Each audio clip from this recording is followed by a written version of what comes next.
It's a long history of the Ars Electronica. The Ars Electronica started in 1979 as a festival for art, technology, and society. This intersection of content and technology, as we heard in the morning.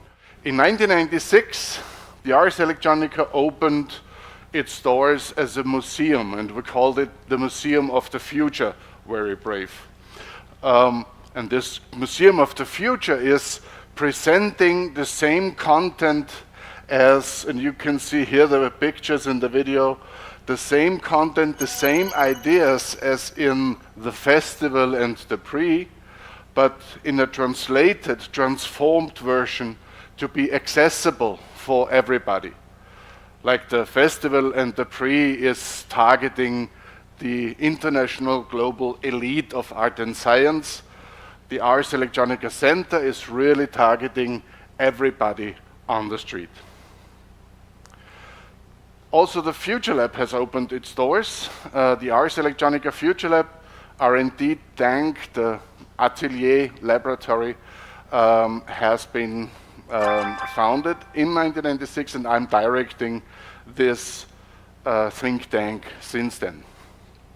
2009 is a very important topic or time when this new building, as you can see here in the back, the white building, has been built and opened for the European cultural capital. Linz, the city of Linz, became the European cultural capital in 2009. So I'm going through a bit of the festival to understand what the festival is. It is art pieces, new artworks that are looking towards our future in different technological interpretations. This is actually meant as an invitation to a very broad audience to discuss these new technologies, these new concepts, these new prototypes with us and among themselves. A few examples that I brought.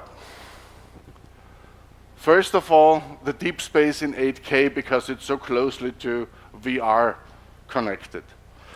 The deep space, we call this projection infrastructure. Deep space is a room of 16 times 9 meters floor that is projected, and the 16 times 9 meters wall that is projected. Both the wall and the floor do have a resolution of 8K with 4 times 4K projectors. I think I have a video here. In this environment, you can interact with everything.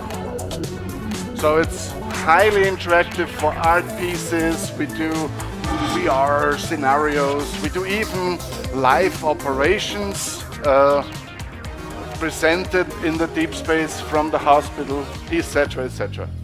It's a huge variety of different programs. One of the programs is very important to us because this is really a milestone in virtual reality and medical technology. What we are doing here is working with Siemens Healthineers, who created a rendering, it's called the cinematic rendering, a render engine that allows to have patient data of living patients directly rendered into a beautiful, really, as you can see, very, very high resolution imagery. The interesting part on that is actually that, even you can tell very easy, you don't have to be a doctor, these bones are broken. That is because of the imagery quality that this render engine can achieve. And we have formed this render engine to become stereo, to become three-dimensional, so the people are sitting there with their glasses in this projection environment. And that's the most important of all, this is a public accessible infrastructure. So we have presentations of doctors giving lectures in the deep space in the Ars Electronica Center. But more than that, this is a collaboration with the local university. The Medical University of Linz is the first and only university worldwide that teaches anatomy only virtual. So the students are coming into the deep space and they get their medical courses on anatomy, anatomy is the word, anatomy, the bone structures. They got taught by their professors in this virtual environment. We are working together with Siemens to create a product out of it and have that shipped for further universities within the next 3 years. So that is a revolution in education, in medical education. Nice thing on that as well, we can utilize it as courses in the Ars Electronica Center in our deep space. Another project that I would like to talk about is the Spexels. The Spexels are drones with LEDs underneath. And the name comes from space elements rather than picture elements.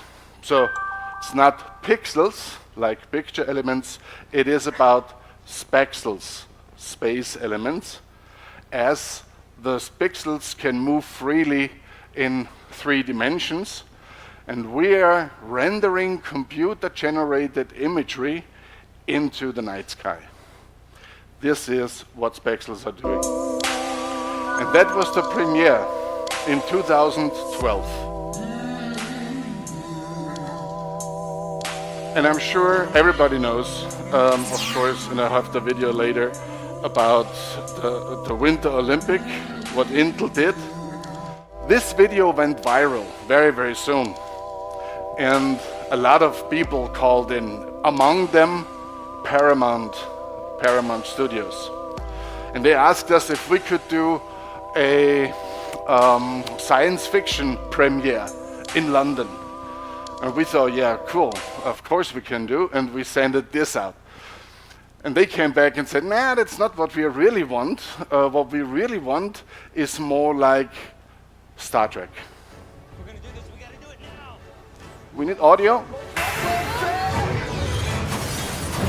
I told you we fit. I am not sure that qualifies.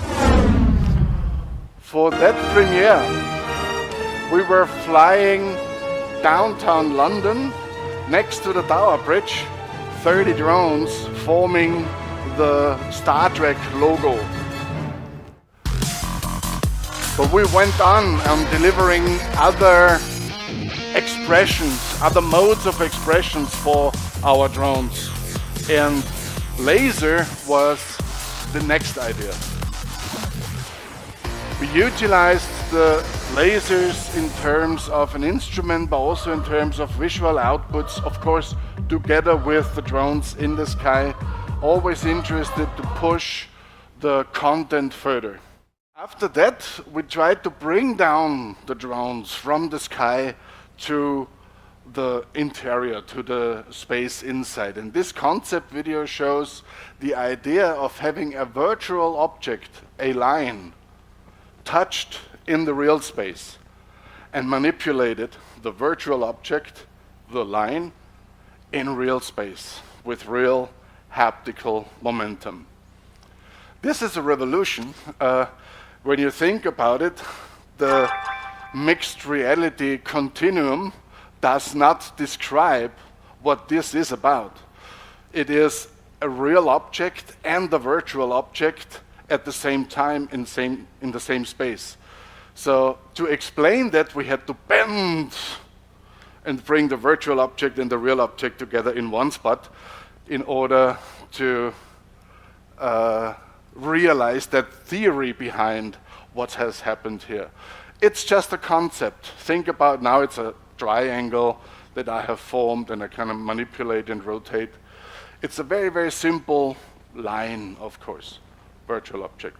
But think if there is like hundreds of them, small, surrounding yourself, and they can interact with yourself. And it isn't virtual reality anymore, since you can't touch it in real space. So we called it the converged reality, where real space and virtual space converge into each other. And this was very interesting for the big industries again. We were recognizing, coming from an artistic approach, that we would have new communication capabilities with the drones, with the autonomous vehicles. We have to have this new language in place in order to negotiate with this intelligent agent that a drone is. And Mercedes hired us for a 4 years research project on their own research on the autonomous cars. And the outcome is the FO15 that has been presented in Linz in 2015.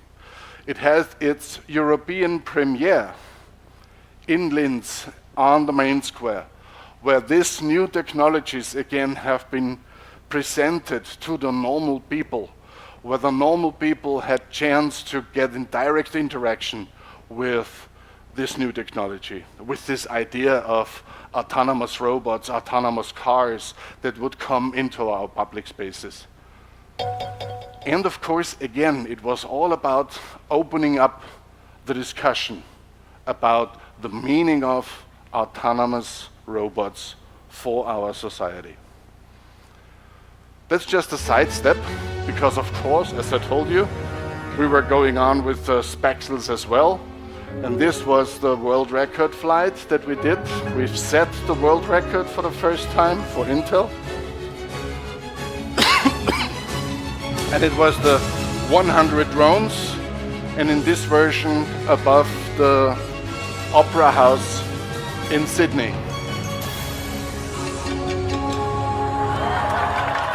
And of course it was Intel. And from there on they took over. We have built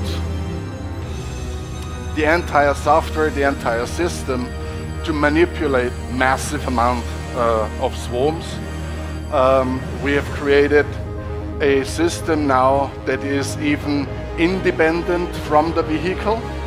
So each single vehicle could be a different drone, could be a car, could be a ship, could be anything, and be manipulated at the same time from one direct unit, from one central unit. This is our Swarm OS. And this is what it looks like.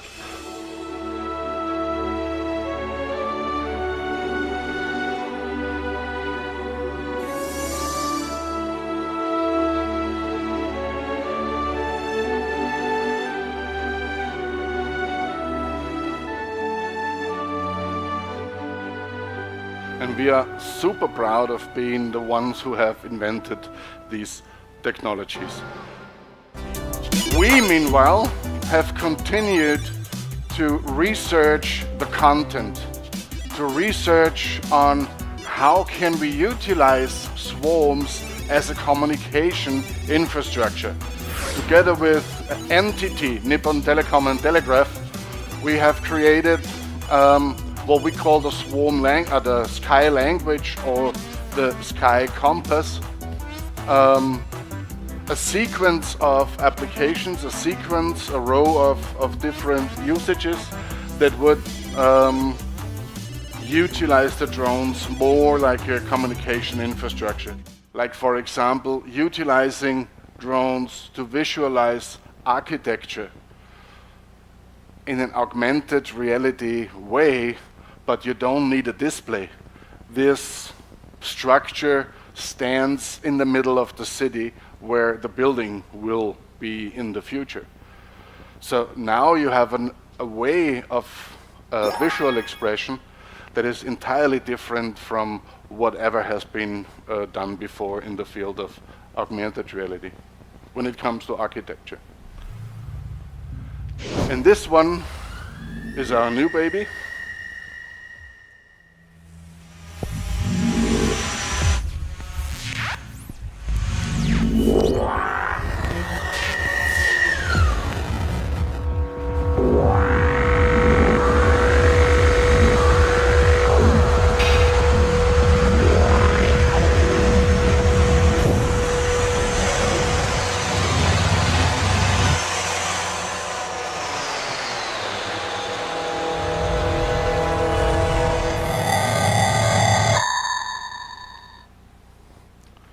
That was a short overview on our activities in VR and AR. Thank you very much.